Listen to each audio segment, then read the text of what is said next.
दिया जो आंधियों में भी जली रही। मिट्टी का घर और सपनों की नींव।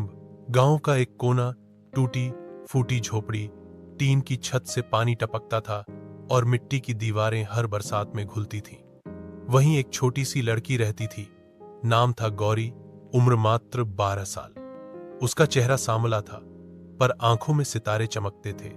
उसके पापा एक मजदूर थे, दिन भर ईंटें उठाते, और मां खेतों में काम करती। गौरी को किताबों से बहुत लगाव था, लेकिन घर में इतने पैसे नहीं थे कि वो स्कूल की फीस भर सके या कॉपी किताब खरीद सके। फिर भी गौरी रोज टूटी चप्पलों में 3 किलोमीटर पैदल चलकर स्कूल जाती। नंगे पैर गर्मी की तपती जमीन भी उसके पैरों को नहीं रोक पाती। समाज की बेड़ियां। गांव में लड़कियों की पढ़ाई को ज्यादा महत्व नहीं दिया जाता था। मोहल्ले की औरतें अक्सर उसकी मां से कहती, क्या करेगी पढ़ के, कल तो किसी के घर ब्याह ही जाना है। काम सिखा, चूल्हा चौका सिखा। लेकिन उसकी मां सिर्फ मुस्कुराकर कहती, गौरी की किस्मत किताबों में है, जो आज नहीं समझे कल वही सर झुकाएंगे। गौरी के लिए सबसे बड़ा संघर्ष तब शुरू हुआ जब 8वीं कक्षा के बाद स्कूल गांव में नहीं था। उसे आगे पढ़ने के लिए पास के शहर जाना पड़ता, लेकिन किराया, फीस, किताबें, सब सपना सा लगता। किताबें जो कूड़े में मिली। एक दिन गौरी को गांव के स्कूल के पीछे एक कबाड़ में फेंकी गई किताबों का ढेर मिला। वो टूटी किताबें, गिरे हुए पन्ने, सब उसने समेट लिए। वो घर आकर उन्हें सुई धागे से सिलती, चिपकाती और खुद से पढ़ती। उसे जो समझ नहीं आता वो स्कूल से लौटे बच्चों से पूछती, यहां तक कि खेतों में काम करने वाले पढ़े लिखे मजदूरों से भी। धीरे धीरे गौरी ने 10वीं की पढ़ाई स्वाध्यायन से पूरी की, बिना किसी ट्यूशन, बिना किसी कोचिंग, सिर्फ अपनी मेहनत और विश्वास से। परीक्षा और ताना। गांव के कुछ लोग उसे ताना मारते, क्या करेगी इतनी पढ़ाई करके, डॉक्टर बनेगी क्या। गौरी बस मुस्कुराती और जवाब देती, हां, डॉक्टर नहीं तो टीचर जरूर बनूंगी, ताकि अगली गौरी को मैं किताब फेंकी हुई ना दूं।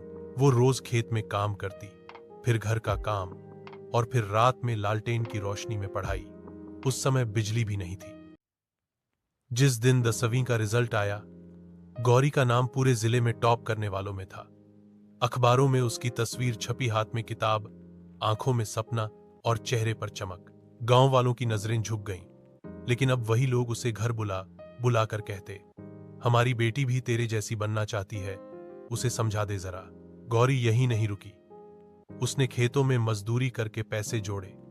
कुछ लोगों ने उसकी मदद की और फिर शहर के सरकारी कॉलेज में दाखिला लिया। बस स्टैंड तक पैदल, कॉलेज तक साइकिल और फिर क्लास। दिन रात वो पढ़ती रही। कई बार खाने को सिर्फ सूखी रोटी होती थी, कई बार जेब में 1 रुपया भी नहीं होता था, पर किताबें थीं, ख्वाब थे और हौसला था। कई सालों बाद वही गौरी एक सरकारी स्कूल में अध्यापिका बनी। उसकी पोस्टिंग उसी गांव में हुई। अब वो उन बच्चों को पढ़ाती थी जिनके पास जूते नहीं थे, लेकिन सपने थे। वो किताबें फेंकने नहीं देती, बच्चों को कहती, ये सिर्फ पन्ने नहीं, ये पंख हैं, उड़ना सीखो।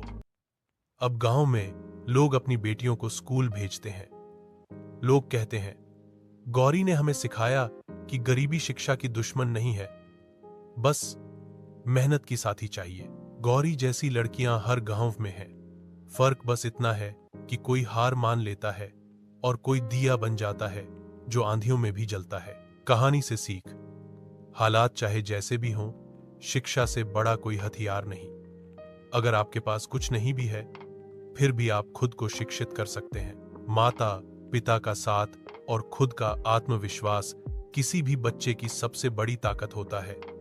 औरतें सिर्फ चूल्हा चौका नहीं, उजाला भी कर सकती हैं।